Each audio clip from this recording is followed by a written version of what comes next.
Last Saturday, 6 new nullification laws went into effect, taking on unconstitutional federal programs like surveillance, prohibition, and medical restrictions.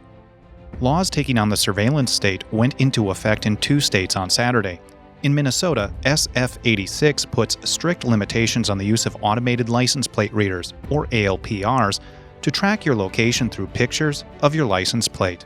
The federal government has been operating a nationwide license plate tracking program for over 8 years by relying on states to operate ALPRs and share the data. But the new law bans Minnesota from participating in this kind of program. In North Dakota, House Bill 1328 requires a warrant before deploying a drone for surveillance purposes with only a few exceptions. The new law also acts as a roadblock to some federal programs. Much of the funding for drones at the state and local level comes from the federal government, in and of itself a constitutional violation. In return, federal agencies tap into the information gathered by state and local law enforcement. Restricting drone use on a local level limits the amount of information the feds can actually tap into. Also in North Dakota, House Bill 1436 went into effect as law on Saturday. It authorizes the commercial farming, production, and sale of industrial hemp in the state, all of which are prohibited by the federal government.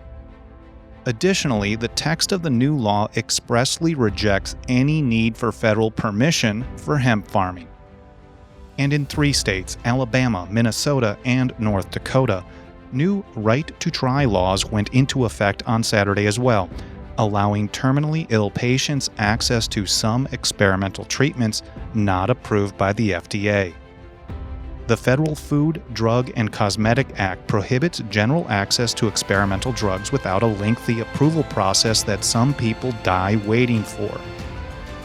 These new state laws bypass the FDA and allow patients to obtain experimental drugs from manufacturers without first getting federal approval, an essential step towards nullifying these federal restrictions in practice.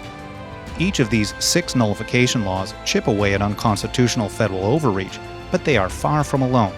Stay tuned for the 10th Amendment Center's State of the Nullification Movement report for 2015, coming in September, where we detail the expansion of the movement throughout the country.